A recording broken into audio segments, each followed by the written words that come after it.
Mesdames, Messieurs, ainsi que les membres du jury, Coluche disait autrefois que la moitié des hommes politiques sont bons à rien. Eh bien moi, ce soir, je vais être ambitieux et je vais vous en convaincre et je dirai haut et fort que tous les hommes sont des bons à rien. Alors, petite nuance, nous ne parlerons pas des hommes minuscules, mais bien des hommes majuscules. Et puis, allons, par souci d'intégration, nous utiliserons l'appellation d'êtres humains. Alors, les êtres humains sont des bons à rien. Je vous pose la question. Voyez-vous, vous n'êtes pas sans savoir qu'à l'heure actuelle, nous sommes à la repentance des êtres humains. Rétrospectivement, nous citerons l'éducation dans un premier temps. Alors, effectivement, c'est un sujet qui me tient particulièrement à cœur puisque je suis professeur des écoles. Dans les pays comme le Kenya, l'Ouganda ou bien la Tanzanie, un chiffre. 75% des élèves de 3e année de niveau primaire, sensiblement notre équivalent CE2, sont incapables de lire une phrase aussi simple que « le nom du chat est Kupo ». Parallèlement à cela, en Inde, la moitié des élèves de 5e année de primaire, sensiblement notre CM2, sont incapables de réaliser une soustraction à 2 chiffres, comme 45 moins 18.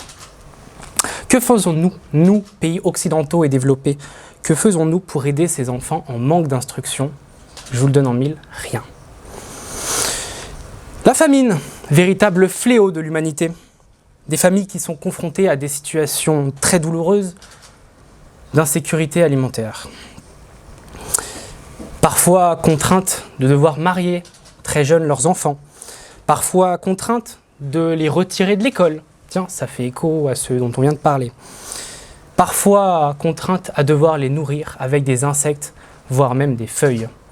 Et puis, le summum étant les familles contraintes de devoir se séparer de leurs propres enfants, car ils n'en ont pas les moyens financiers pour subvenir à leurs besoins alimentaires. Alors oui, certes, on a toujours su estimer le coût pour éradiquer la faim dans le monde. Certes, on sait le faire. Mais à aucun moment, on s'est posé autour d'une table pour se mettre à l'action. Encore une fois, que faisons-nous? Rien. Un petit thème d'actualité bien brûlant. Alors, quand il s'agit d'aider des personnes en détresse, nous pourrons citer les Ouïghours, ou bien même les Ukrainiens tout récemment. S'il s'agit de s'indigner, s'il s'agit de condamner fermement et de s'imposer en défenseur des droits des êtres humains, surtout derrière un micro, une caméra ou un écran, ça, nous savons faire. Mais les actions concrètes, qu'en est-il? Toujours rien. Alors rien n'a été fait, rien n'est fait. Alors ne vous méprenez pas, il ne s'agit pas d'une négation qui serait grammaticalement juste, mais d'une simple liaison. Rien n'a été fait, rien n'est fait. Qu'avons-nous fait? Rien. Que faisons-nous? Rien. Nous avons fait rien. Ça pour le coup, nous savons faire. Nous sommes de véritables champions du monde. Sauf qu'ironiquement, nous sommes déjà le monde. Alors oui, quand il s'agit de tergiverser, de barguigner, de procrastiner ou que sais-je, nous sommes doués. Indéniablement, les êtres humains sont bons quand il s'agit de ne rien faire. Nous sommes de bons à rien. Et là, subitement, un esprit critique dans la salle se révèle et me contrarie en me disant « Mais votre raisonnement est bien malhonnête, monsieur. Comment pouvez-vous omettre toutes les actions qu'a menées l'humanité ?» Alors oui, effectivement, l'humanité a fait des choses. Allons donc dans ce sens.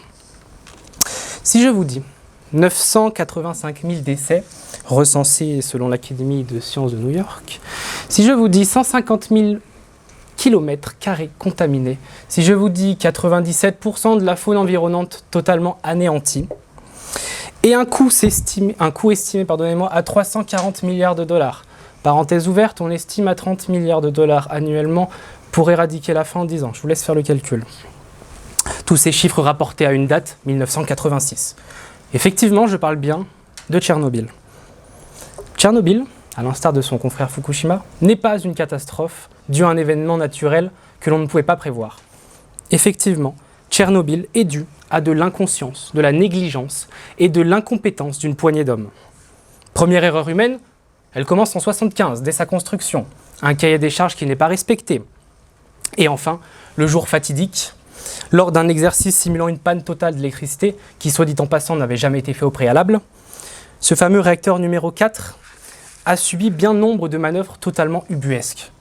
Je vous cite la plus connue par exemple, la désactivation des systèmes d'alarme de température.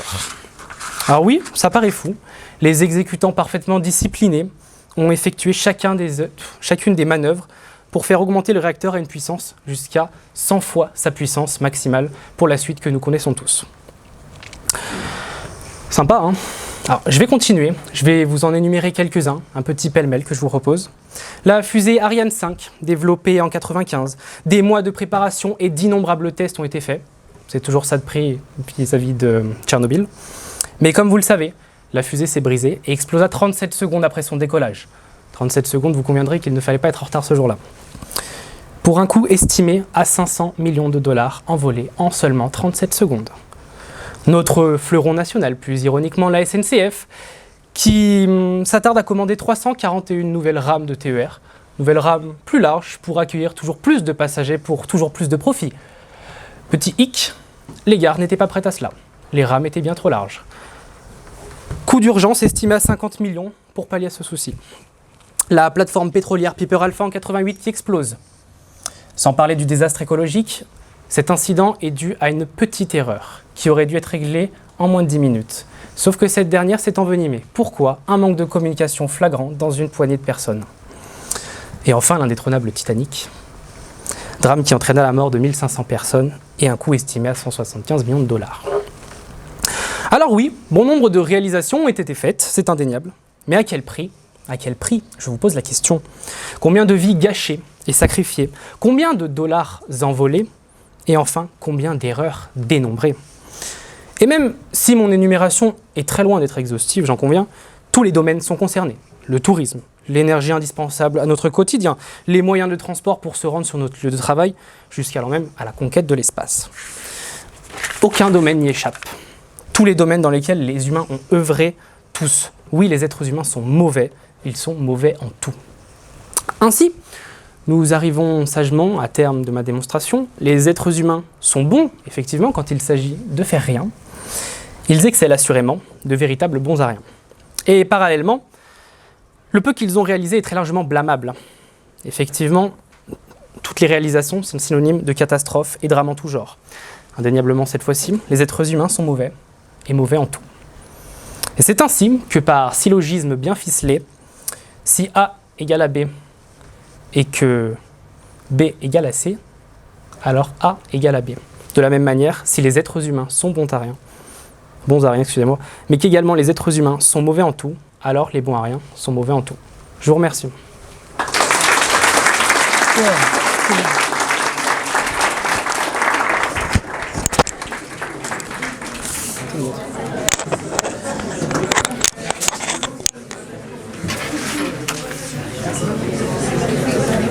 Histoire. Ok, d'accord. C'était si l'histoire là, j'ai cru.